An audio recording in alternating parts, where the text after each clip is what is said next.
sexy back. We're bringing sexy back. Let's get it started. Harder, won't you give it up? Hello, beautiful lady. Yes, I am talking to you. It is Thursday, and you know what goes down here on Thursday. Wife Life with Dr. Gail goes down here on Thursday. So do me a favor. Make sure you're hitting the subscribe button and the little bell right next to it so you'll know when I go live. And so tonight, I want to talk to you. Why is my spouse so disrespectful to me? Yes. Why is my spouse so disrespectful towards me? And there can be 1,000 reasons why your spouse is being disrespectful. And so tonight, I just want to give you some quick tips and tools of why they might be being disrespectful towards you and some ways that you can fix it. But again, without me having a conversation with you and without me really diving deep, there is so many reasons why your spouse is being so disrespectful towards you. And again, being in a marriage is hard, and understanding all the dynamics of a marriage can be difficult, right? But there is so many things going on in this world, and so many marriages are under attack. And when you begin to see the separation and the disrespect that's happening in your marriage, right, it can be very hurtful. It can be very painful. And I just want to tell you, I am here for you. So if you need me, you know how to contact me. If you want a free discovery, call, just hit the link below and schedule. And again, I want to see you win on this marriage journey, okay? So number one, you need to examine how you treat them. Because a lot of times when our spouses are being disrespectful towards us, it's something that we have done towards them. Not all the time. So don't jump on and say, Gail, I'm always perfect and he's just disrespectful or she's just disrespectful, right? It goes both ways, right? But examine, how am I talking to them? How am I treating them? How do I act in public towards them? How do I act in front of my children towards them, right? Because again, a lot of times, especially men, they don't react the way we react, right? They, most of the time, simmer, right? They're like pots. They simmer. They just hold it in, they hold it in, and they hold it in, and they hold it in, and then they explode, and we're caught off guard because we're not aware that anything is going on. And they just have been holding on to it, right? I always say women are more like boiling pots and men are more like simmering pots, right? And when you have two different pots, right, you know that we as women, for the most part, can be very explosive, right? So we get things off our chest a lot quicker than most men do, right? And so if he's being disrespectful to you now, it could be that something happened a long time ago and he just hasn't expressed it. So really examine that, right? And if you're in normal communication every single day like you should be with your spouse and doing some weekly check-ins and making sure that everything is going well, you shouldn't be blindsided. And I'm not saying that you can't, but again, that's a way to ward that off. So examine yourself to see if you have put yourself in a situation where they are being disrespectful towards you, right? Number two, if they're being very critical towards you, right, saying negative things, instead of always responding, step back and ask yourself the hard questions. Is what they're saying about me or to me, do I take any ownership of it, right? Because again, you don't want to think that you're perfect in the relationship and they're at their wits' end if you continue to do certain things, right? And so when, I'll use this example, years ago, Gail was like, Gail, you don't communicate well with me. You think that you do, and you think that you're telling me certain things and you're not. And I'm saying to myself, I communicate with the world every single day. What do you mean I don't have good communication skills? When I was talking to one of my girlfriends, she's like, Gail, a lot of times you think that you're telling people certain things, but you're really not. And then my assistant told me that, Gail, you thought you communicated, X, Y, and Z for me too. execute, but you didn't. So I had to go back to school. I literally went and took some courses at my local college on communication. Because again, just because I'm able to articulate and communicate to you guys, the people that matter most to me, and not that you guys don't, but the people that live in the house with me and work alongside of me, I need to be effective communicating with them as well, right? And so I had to take ownership of that when he said it to me. Yes, did it hurt? Absolutely. But I had to take ownership of that. So when they're being critical of you, sit back before you respond and get upset. What do you take ownership of?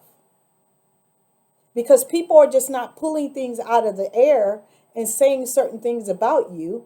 So you got to take some ownership of it, right? Sit back and really step outside yourself and say, what do I take ownership of and how can I correct that thing? Okay. Number 3, you never know that they might be in a painful, hurtful state, right? And it might not have anything to do with you.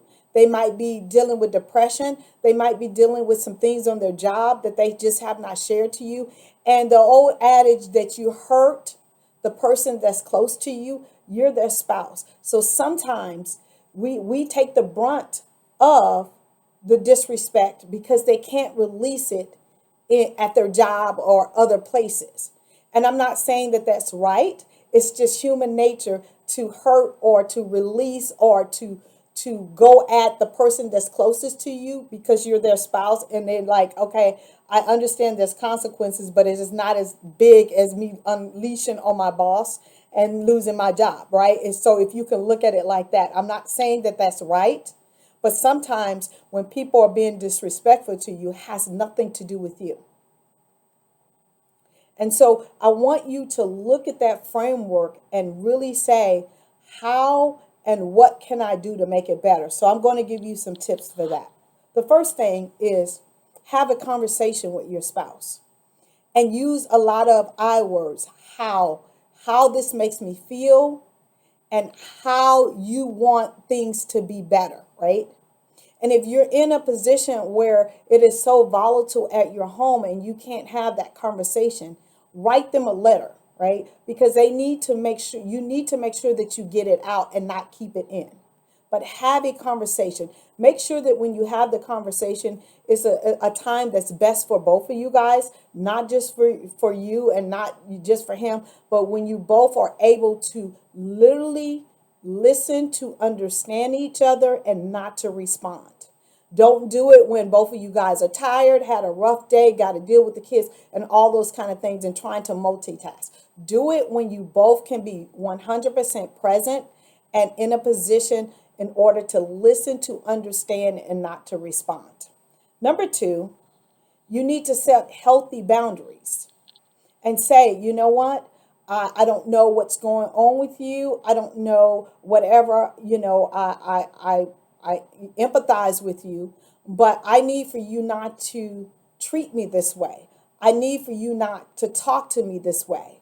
I need for you to X, Y, and Z.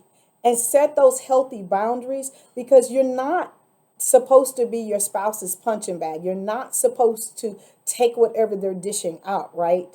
But again, as I said at the beginning, anything that you need to take ownership for, do so. Number 3, make sure that if you take ownership of it, you let your spouse say, no, listen, I take ownership in my case for not being able to communicate everything effectively to you where you understand and we can execute and we can move forward as a couple. I take ownership for that. And this is what I'm doing about it. I went and enrolled myself in communication classes, right? So take ownership of it. Now, if what they're putting out to you, you don't take any ownership of, you need to be able to articulate why I don't take any ownership of X, Y, and Z. Just say don't just say I don't take ownership of it and so what and I'm moving right along. No. Say I don't take ownership of X, Y, and Z because. And then allow them to rebuttal or allow them to say, okay, well, then, what do we do to move forward? And that's another conversation that you're going to have to have. But again, just don't say, I don't take credit for none of it, and so what, and we're going to keep it moving, because that is not going to solve the problem. And number 4, if you can't resolve the issues, your marriage is at hand, seek professional help. It is nothing wrong with investing in your marriage. We invest in so many other things. We invest in clothes, shoes, cars, vacations. What is most important to you? You said, I do to this person for the rest of my life. So what is wrong with investing in professional help?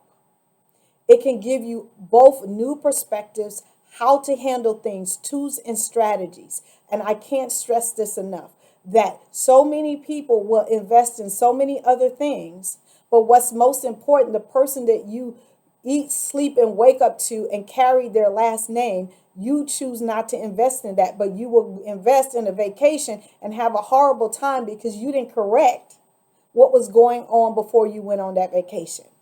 And my prayer is that you guys got some good bullet points to really realize that you do not have to continue to stay in a disrespectful, toxic environment. You can fix it, right? Again, I love you guys to pieces. I am here every single Thursday at 8:30 p.m. Eastern Standard Time, and I will see you next week. Sexy babe. Let's get it started. Harder, won't you give it up? What you want, body? We're going